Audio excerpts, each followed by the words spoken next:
Selamat sore. Selamat bertemu kembali dengan Bapak Ibu semua. Kita masih mempunyai satu kesempatan untuk mempelajari firman Tuhan, yang pada saat ini kita akan mempelajari pelajaran sekolah Sabat yang ketiga dalam triwulan ini, yang berjudul Kontrak Memberi Persepuluhan.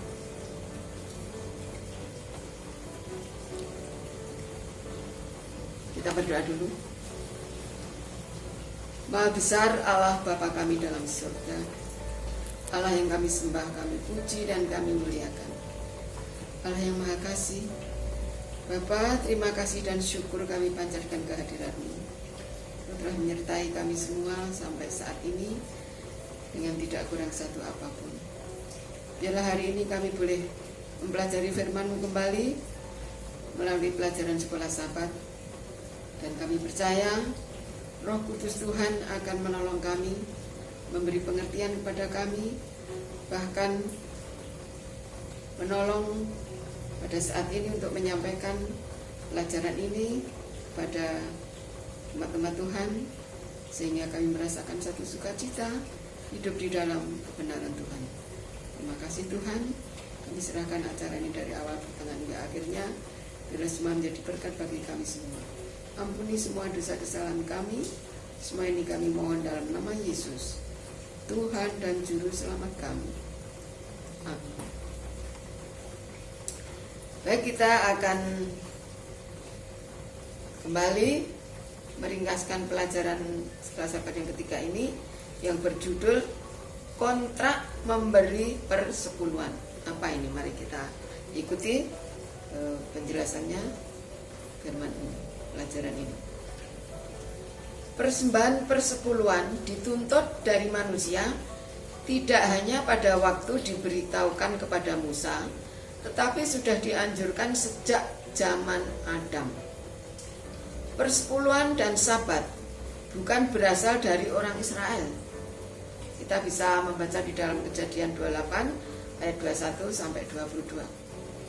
Waktu Yakub melarikan diri dari keluarganya dan bermimpi bahwa dia mempunyai pengalaman pertobatan dan berkata, Tuhan akan menjadi Allahku.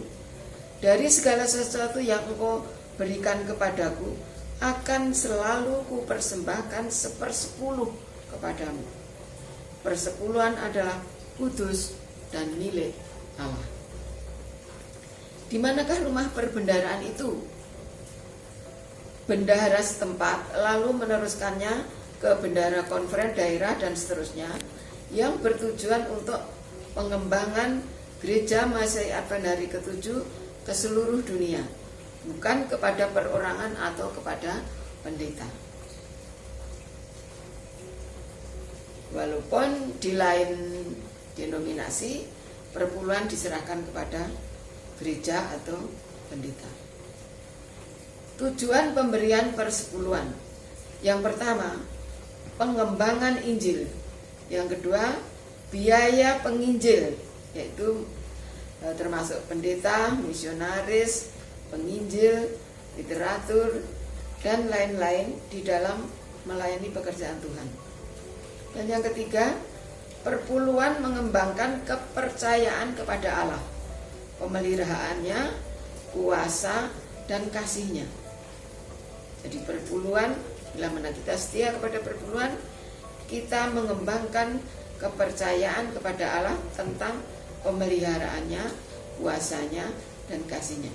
Dan keempat, ini adalah yang penting, janji berkat dari Tuhan bila mana kita setia di dalam persepuluhan. Contohnya, suku Lewi yang dipilih Tuhan menjadi imam di bait suci tidak diberikan tanah sebagai warisan, melainkan diberikan berkat dari persepuluhan dan persembahan. Jadi Bani Lewi mengapa dipilih Tuhan dijadikan pemimpin Ka'bah pada zaman Israel dulu? Karena pada waktu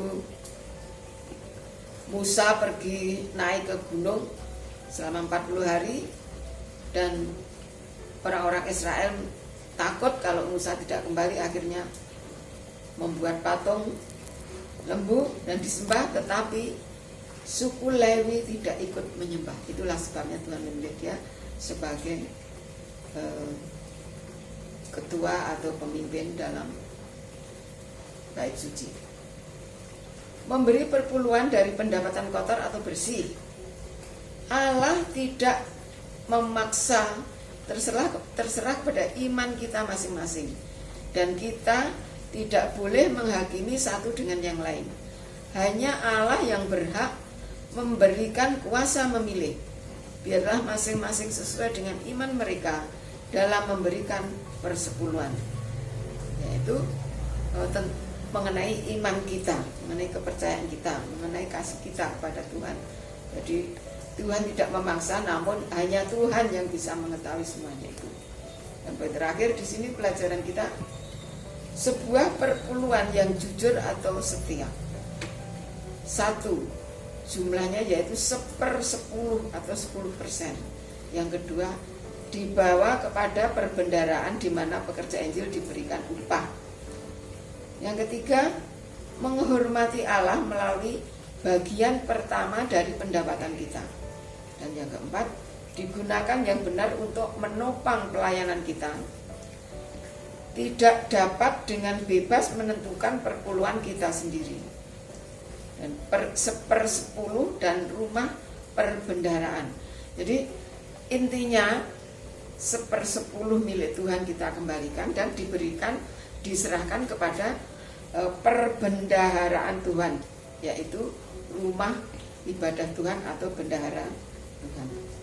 Dan jika kita tidak memenuhi dua hal tersebut, yaitu 1/10 dan perbendaharaan, berarti tidak mengembalikan persepuluhan. Luar biasa ya. Tadi Tuhan katakan tidak memaksa, tapi di sini dikatakan poin terakhir ini, kalau tidak 1/10 dan tidak diserahkan kepada perbendaharaan, berarti tidak mengembalikan persepuluhan. Ya, pelajaran ini perlu kita renungkan supaya kita betul-betul mengerti apa arti persepuluhan dan apa janji berkat yang Tuhan berikan bila mana kita setia kepada persepuluhan. Itulah sedikit hal ringkasan pelajaran-pelajaran setiap hari yang kita sudah pelajari, dan sekarang kita masuk dalam pendalaman. Ada beberapa poin di sini akan saya bacakan. Poin yang pertama, jika semua persepuluhan dari jemaat kita mengalir ke dalam perbendaharaan Tuhan sebagaimana seharusnya, berkat-berkat akan diperoleh sehingga pemberian-pemberian dan persembahan untuk tujuan-tujuan kudus akan berlipat kali 10 ganda, 10 kali ganda, dan saluran antara Allah dan manusia akan tetap terbuka. Katakan di sini ditulis di dalam Testimonies for the Church jilid 4 halaman 474. Ini adalah pernyataan yang luar biasa. Jika kita semua adalah pengembali persepuluhan yang setia, Allah akan memberkati kita dengan dana-dana untuk meningkatkan persembahan kita 1000%. Luar biasa. Pada pasal yang ketiga buku Maleakhi ditemukan kontrak yang Allah buat dengan manusia.